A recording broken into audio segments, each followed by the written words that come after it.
Hey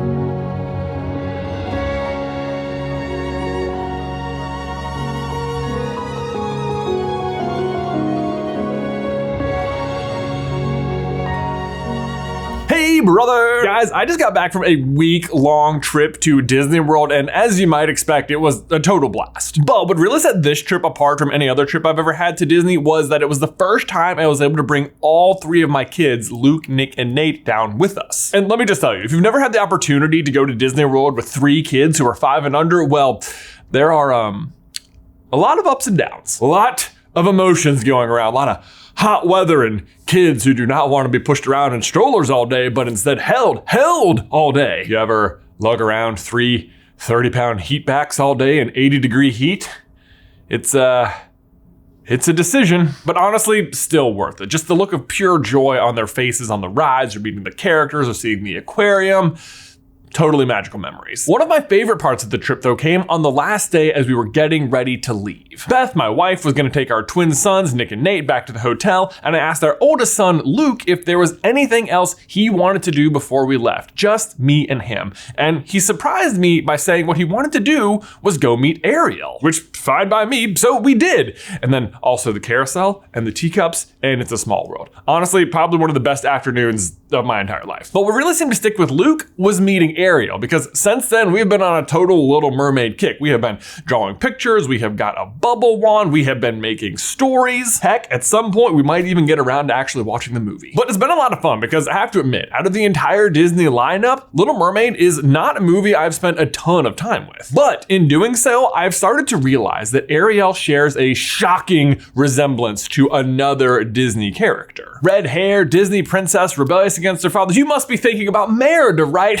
No, I mean, that's a perfectly reasonable guess. There's no similarities, but that's not where this video is going. Maybe you think Elsa, beautiful singing voice, Disney royalty, or Jasmine, another Disney princess who longs for a life before the one set before her. But no, while there are some similarities in that direction, the one character I think Ariel shares the most similarities with across the entire Disney universe is none other than Wall-E. Yeah, that's right. Ariel is Wall-E. I could not believe the number of similarities we found between these two. Let's go. Hey, brother! And guys, before we continue on with the video, we need to give a huge... Oh, wow, is this a dream? I've always wanted my own dream sequence, and what's that smell? Ooh, is that lavender? It is lavender. This must be the brand new royal candle from Carlin Brothers Coffee, Fast Asleep. Now all the lighting in the dream sequence makes sense. It's because this candle is specially designed to give you the sweetest of dreams, which is really just so appropriate because not only am I having such a lovely time in this dream, but this is only the current candle in a long line of royal candles coming out this year from Carlin Brothers Coffee. Because if you haven't heard, each month in 2023, we are launching a brand new surprise royal candle just like this one. Inspired by all of our favorite princesses, each month you have the chance to guess which princess comes next if you sign up for our royal candle subscription at CarlinBrothersCoffee.com, which if you do, you get 25% off all of your candles for the rest of the year. Plus, you have amazing scents filling your home. And not only is the scent and princess a surprise each month, but also after you burn down each candle, there's a secret surprise charm to collect inside of each one at the bottom. So head on over to CarlinBrothersCoffee.com, sign up for the Royal Candle Club. I guarantee you it'll be a dream come true. Or if you just want this lavender scented Fast Asleep candle, then that's available for single purchase as well too. You don't have to do the whole subscription thing. But if you do, you get a brand new candle every month and it's 25% off. So you should probably do that one instead. One more time, CarlinBrothersCoffee.com, Royal Candle Club. Enjoy the smells. I mean, do I even have to explain to you why these two were so similar? Wall-E is an inorganic, disgusting, trash-covered robot from an apocalyptic future, while Ariel is a royal singing mermaid who lives in an underwater utopia. I mean, it's like looking through a telescope backwards. The parallels are clear as day. Okay, well, maybe as clear as a day in a dust storm on Trash Planet, or as some people like to call it, Earth. But seriously, last night in my house was movie night, and we fired up Wall-E, and as we're watching after so much Little Mermaid recently, I could not help but notice the crazy similarities between Ariel and Wall-E. I mean, they are truly kindred spirits, despite being so very, very different. Right out of the gate though, the obvious main thing they share is an absolute fascination with human objects. Ariel has an entire grotto filled with her collected human treasures, and all Wall-E does all day, every day is mine mankind's leftovers for what I'm gonna call neat stuff. Get it? Like, look at this stuff.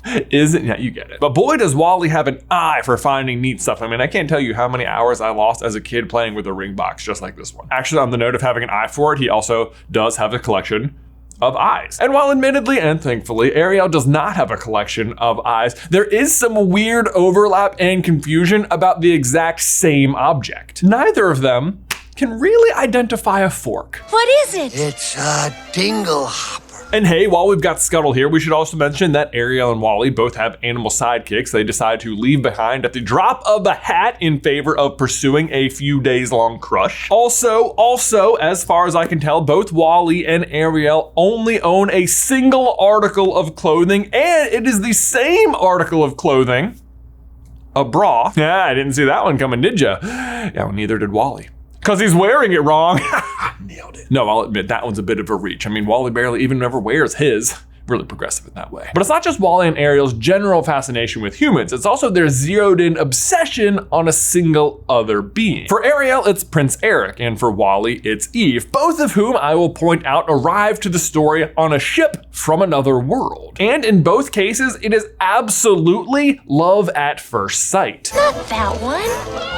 The one playing the snarf blade. Or actually, I guess in Wall-E's case, it's love at first gun sight. Wall-E and Ariel also both serve as rescuers to their love interest after trouble strikes. Ariel rescues Eric from drowning, while Wall-E, well, I guess Eve's never actually really in trouble, but from his point of view, she is, and he rises to the occasion. Heck, you guys, they even both have stunningly realistic statues of their love interest. Props to Wall-E for actually constructing his, by the way, and not by fortunately finding it off a ship carrying the person it was resembling. But like, do you see what I mean? Do you see how they're the same? They even both share the same obstacle when trying to court their prospective love interest, which is that they can't talk. Now, to be fair, Ariel gives up her voice, whereas Wall-E never really had one to begin with, but the end result is the same. It all comes down to, how does Ursula put it? Don't underestimate the importance of body language. And we all know how my boy Wall-E is working that body language. Actually, I really have to give it to Wall-E here. He gets a lot done only being able to say 2 words to Eve, especially when you consider that those 2 words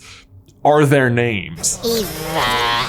Ariel, on the other hand, I guess just forgets she knows how to write. Like, we see her sign the contract right here. In English, she absolutely knows how to write. Like, why doesn't she just ask Eric for a pen? Whatever, not important. What is important is the conditions under which Ariel gives up her voice, which is that so she can remain human for 3 days to get a kiss from Eric, or else she'll have to be turned back into a mermaid. She leaves her entire world behind based on this dream to live amongst the humans and be with the person she loves. Wall-E, really not much different. Lest we forget, his mission is to save the planet Earth, a mission he leaves behind a mere 700 years in after one girl shows up. Priorities much, man? I mean, I guess to be fair, he has done a good enough job that plant life has returned. So, I mean, bravo, Wall-E, 700 years well spent. I guess you deserve a break. Ariel, on the other hand, ends up endangering like the entire planet over the course of like 3 days. So, you know, time much less well spent. Actually, come to think of it, I don't think she grows a single plant in that time. But the point is, they share a similar level of passion and are literally willing to risk it all in the name of getting a single kiss from the person they love, or robot, whatever. Actually, on that note, I think Wall-E even would have just settled for like holding hands, but you know what they say, shoot for the moon and land in a wild romance on an intergalactic star cruiser. I mean, he quite literally blows right past the moon. While out in deep space though, we get another pair of scenes that are very similar for Wall-E and Ariel. Wall-E and Eve share this awesome fire extinguisher dance in the middle of space. While out in deep space though, we get another pair of scenes that are very similar to each other. Eve and Wall-E have this amazing dance through space, while Eric and Ariel have this amazing boat ride to the sweet and salty tune of Kiss the Girl. Sweet because it's cute, salty because it's the ocean, you get it. Now to be fair, Wall-E Wall-E actually does get a kiss, or as I like to call it, love zap, from Eve to kick this scene off. But on the whole, it's also what everyone's really hoping for between Eric and Ariel, and was probably gonna happen by the end of the song if it didn't get flipped over here, which is like such a mess. I mean, like the whole plot of the movie could have been resolved right there. The interesting thing though is that in both movies, this scene establishes the progress both relationships are making. Eve is slowly starting to see Wall-E for how great he truly is, and while it's been slow going, Eric and Ariel get a lot closer too.